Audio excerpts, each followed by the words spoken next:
Welcome to Notion and Productivity with Productivity HQ. Hey guys, welcome back to another video with Productivity HQ. Today we're going to do my top 10 current tricks for Notion. Just to start you guys out, I'm thinking about making this a series, so let me know in the comments if you would like that. We're going to start out with some simple tricks first, and then they're going to get progressively harder, so be sure to stay till the end so you can learn all the tips and tricks to use Notion easier. As you can see here, I have some things added in, and this is from a previous video, so if you would like to learn how to use Notion and add widgets in and different things like that, go check out that video. I'll be sure to add it in the cards. So let's get started. So let's go to the page, top 10 Notion tricks. I've already created it, kind of a little layout to get us started.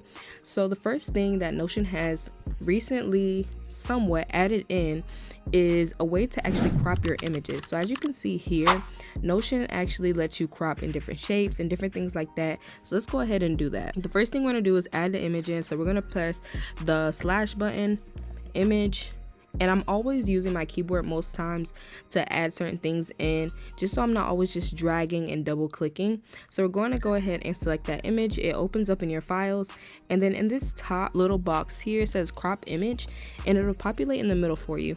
So you can go ahead and resize it in a freeform fashion and drag it however you want, and it'll actually fill out the space that it has of the image that you've imported. Also, just like I said, it adds in shapes. So you can go ahead and go up here and click the circle and the square, and you can do 5x4, and it also has portrait and landscape. So that's also an option that you have. So let's go ahead and do the square since we already have a circle there for you. So let's just maybe zoom in even more, but let's actually select the candle this time. So it'll save, and this image is a little blurry, but that's because I got it from Pinterest. That's not a Notion issue. Whatever image you typically add in, it will be the same quality that you've uploaded it in. The next tip that I have for you guys is a suggestions tab. So as you can see here, I have some spelling errors, and Notion has this option where now it's also best if you're either keeping this notes for yourself, or maybe you having someone look over it, or if you have a team or anything like that, or maybe a group project, you can actually add in suggestions. So say for example right here, I wanted to tell myself to fix this grammar please, because it's still not fixed. You go ahead and press this little speech bubble with the pencil inside and press suggest edits, and then you'll go ahead and you'll put in what you want to be fixed. So it adds it in there for you, and then when you're done, you can go ahead and fix it, and then you'll go over here to the side and say if you've done it or not. You can reject that option, you can add in a reaction, or you can have more actions here, which you can copy a link to this discussion and paste it somewhere else, or you can just say yep, fixed it, and it'll go here and it'll change from blue to black. And right now, as you can see, we're in suggesting mode. So also to turn that off, you just go up here and click it, and it'll turn off suggestions. After your suggestions, we have an actual keyboard shortcuts area, and right here we actually have this in a toggle down. And since it's so much information, the great part about toggles is that if I didn't want any of this here, I just click it and it's gone. So a quick way, going back to shortcuts, the way you can create a toggle down is pressing this little greater than less than sign. Go ahead and have a toggle, and anything that you want, you can drag it in there. So that's a quick tip if you want to put a lot of information on a page, but you don't want the information all over the place. Another quick tip that Notion has is when you press Command N for like command new, it'll create a new page for you. And another thing that you can do when it comes to keyboard shortcuts is also with Markdown Styles. So if I want to make something bold, instead of actually going to the word or anything like that, so say for example going to here, clicking bold, or either changing the header or anything like that, what we can do is for bold, like it says here, we can go ahead and press 2 asterisks and then another 2 asterisks behind it, and it'll actually bold the word for you. There you go. So now that hello is actually bolded instead of the regular size. Scrolling down, we're going to go into tables, and there's a few little hacks that I've learned lately, and like I said, it's going to be a little bit more complicated, so if you need to rewind or anything like that, be sure to do so you can be able to use these tips on a day-to-day basis. Starting out with the table, as you can see here, we have a bunch of different habits, and this I changed when I was trying to pre-record everything, but let's just ignore that for the time being. Let's delete it. Say for example, all of these, you actually had them not started for my habits. I didn't drink water yet, I didn't read my book. But guess what? I just finished drinking my water. So what we can do is actually press done. And that can actually transfer over, and it'll change the status to done. So say if you had a whole bunch of different habits that you had here and you didn't want to go through one by one and actually click done, or maybe you did one but you didn't do the other, and you didn't want to actually just do a whole drag down like how I did to reset it, and maybe you missed reading a book but you need to just press done. A button is an easy way to actually change the status or to actually prompt something to happen within your database or just your templates in general. So how to create a button is what you do is you go over here to the side, you create a new property, and when you scroll down to the bottom, you'll see button here. And once you get into your buttons, you'll actually edit it. It'll all be blank here, and you'll put a label on it, which mine is done, and then you'll tell the button when it's clicked, what do you want to happen? So for this one, I actually put editing in this page. We want to change the status, and when we press it, we want the status to be done. So if we switched and we wanted to actually say in progress, we could actually do that also.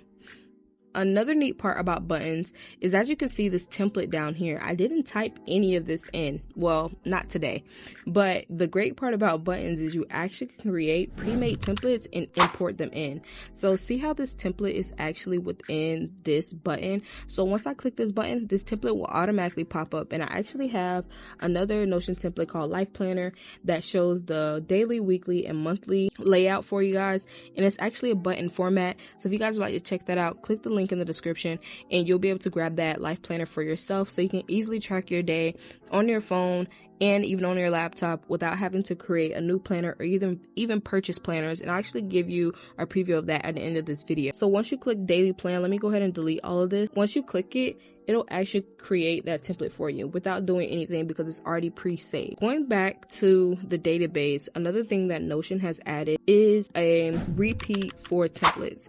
So say for example, you have something that you do every single day that you need pre-made, but you don't want to go in each day and create it or either press new or anything like that.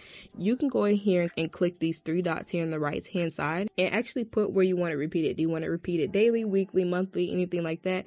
And then you can actually put what day it starts on, the time, and even the time zone. So it gets really, really technical when it comes to creating pre-made templates for your databases. So right here, if I wanted to, I'd go in, edit it. I want to plan my day. Say if I want to have a whole list here of things I need to do every single day. We could also have it this way to where this template comes in at maybe 7 o'clock in the morning every single day without me having to do anything, and I can get started right away. So let me give you a quick preview of that actual template that I was speaking on, the life planner. And here it is. So same thing, the new daily plan, it'll populate for you.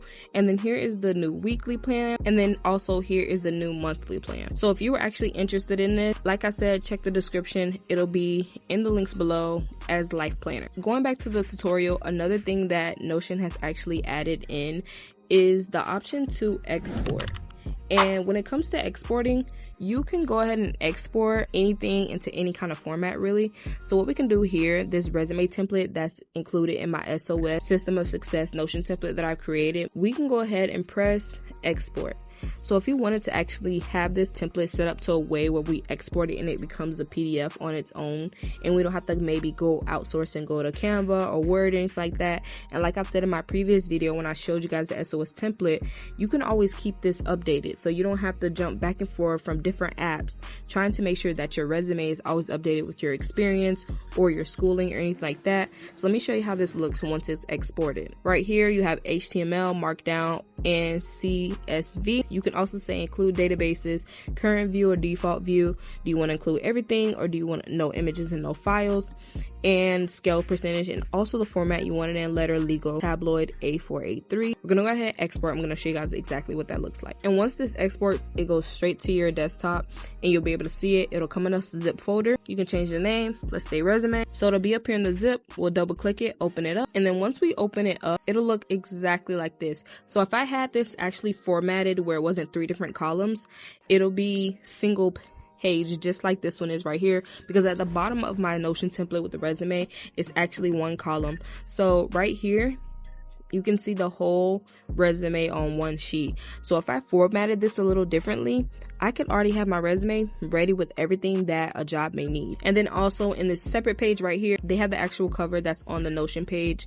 They'll actually put that in a separate folder for you. Jumping back to the main page, I have 3 more tips for you all. The next one is Breadcrumbs. So say for example, you see how up here we have different breadcrumbs, but say for example you had specific breadcrumbs that you wanted to go to on your pages. So you could press the slash breadcrumb and then it'll actually breadcrumb this page here for you. So if I didn't want to always go up here, if I had different things that I was working on, but every time I came to this page I needed to go to something specific, you could have those breadcrumbs right on this page. The second to last tip that I have for you guys is icons in your database. So you see I've added this icon in here, a little fire extinguisher, but if we actually didn't want our icons shown that are on our pages, you can actually turn those off. So what you do is press the three dots at the top, go to layout, and then right here it has show page icons. So if you actually wanted to remove those, you can, but if you have a certain look that you're going for, you can add that in. So say for example, if I did want to change this, you can just hover over it, click it, and maybe I want this to be water because this is for my water,